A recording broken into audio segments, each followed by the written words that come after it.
پروپیگنڈے کے لیے استعمال ہوتا تھا۔ بہت دیر سے یہ افواہیں گردش میں تھیں کہ مصطفیٰ کمال اسلام کو تباہ کرنے اور خلیفہ کو نکالنے کا ارادہ رکھتے ہیں۔ انہوں نے کئی دفعہ اپنے اس ارادے کا اظہار سارے عام بھی کر دیا تھا۔ ادھر خلیفہ عبد المجید کو سیاست میں کوئی دلچسپی نہیں تھی۔ ان کو باغبانی اور مصوری کا شوق تھا اور ان کا زیادہ وقت انہی دو مشغلوں کی نظر ہوتا تھا۔ ان کی طبیعت میں سازش کا عنصر تھا اور وہ ایک سیدھے سادے دیانتدار، مسکین اور شریف شخص تھے۔ انہوں نے جوانی سے ہی اپنے محل میں بڑی سادہ زندگی بسر کی تھی، لیکن اب جب انہیں خلیفہ المسلمین منتخب کیا گیا تو انہوں نے اس منصب کو بھی دیانتداری سے نبھانے کی کوشش کی۔ اس سے قبل خلیفہ گھوڑا گاڑی استعمال کرتے تھے، لیکن وہ سلطان محمد فاتح کی طرح سفید گھوڑے پر سوار ہو کر نماز کی ادائیگی کے لیے جاتے تھے۔ پیچھے حفاظتی دستہ ہوتا تھا اور راستے میں لوگ اسے دیکھ کر تالیاں بجاتے تھے۔ اگرچہ عبد المجید کے کوئی سیاسی عزم نہیں تھے، لیکن ان کی شخصیت نے کمال کے تمام تر سیاسی مخالفین کے لیے مقناطیس کا کام کیا اور وہ سب ایک کے بعد ایک اس کے گرد جمع ہو گئے۔ سلطان عثمانی کا تمام ملبہ یعنی پرانے وزراء، علماء، سیاسی قائدین اور فوجی جرنیل اس کے پاس اکٹھے ہو کر رہتے تھے اور ان کا ارادہ یہ تھا کہ گزشتہ دستور کے مطابق خلیفہ کو عینی صدر بنایا جائے اور خود اس کے تحت حکومت قائم کی جائے۔ خلیفہ کی شخصیت اب مصطفیٰ کمال کے اقتدار کے لیے خطرہ بن چکی تھی اور مصطفیٰ کمال نے وہی کیا جو کوئی بھی ایسی صورتحال میں کر سکتا ہے۔ وہ خلیفہ کو راستے سے ہٹانے کا موقع ڈھونڈنے لگے۔ آغا خان مسلم لیگ کے بانیوں میں سے ایک تھے۔ ہندوستان میں مصطفیٰ کمال کا طوطی بولتا تھا۔ ہندوستان کے مسلمان اسے پورے مشرق کا نجات سمجھتے تھے۔ ترکی واحد مشرقی ملک تھا جو اتحادیوں کے مقابل ڈٹ گیا اور ان کی قیادت مصطفیٰ کمال کے ہاتھوں میں تھی۔ اس زمانے میں پنجاب کے ہر گھر میں مصطفیٰ کمال جانا پہچانا نام بن گیا تھا اور ان کی بڑی بڑی تصویریں ہر دکان پر تھیں۔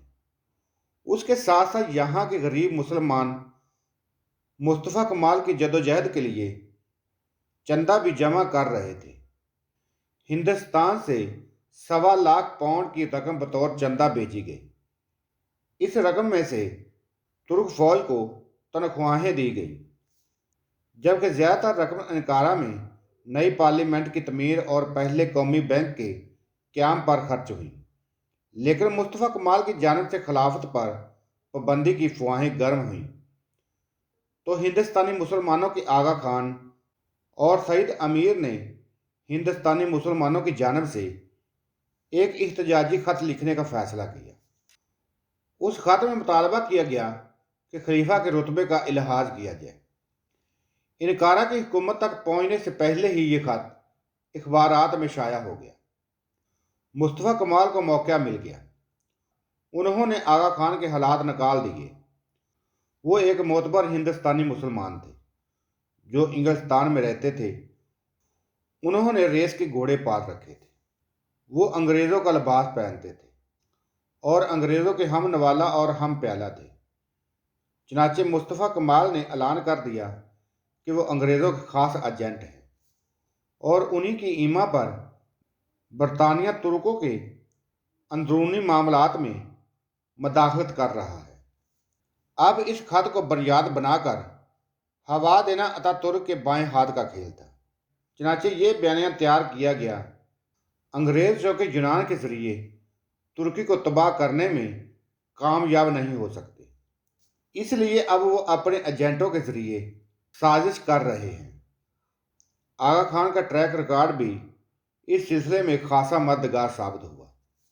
جنگ کے دوران مذہبی پیشوا آغا خان نے انگریزوں کی حمایت میں ایک فتویٰ جاری کر رکھا تھا جس کی ہندوستان بھر میں بڑی شہرت ہوئی تھی۔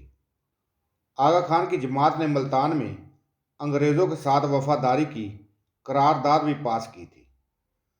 مصطفیٰ کمال کو موقع مل چکا تھا۔ رائے عامہ ہموار کرنے کے لیے پہلے فرانس کے ایک جریدے میں خلافت کے غیر ضروری ہونے کی خبر شائع کی گئی۔ آغا خان کا خط چھاپنے والے اخباروں پر بھی مقدمے چلائے گئے۔ خلیفہ اور عثمانی خاندان کے ہر فرد کی ترکی میں رہائش پر پابندی لگا دی گئی۔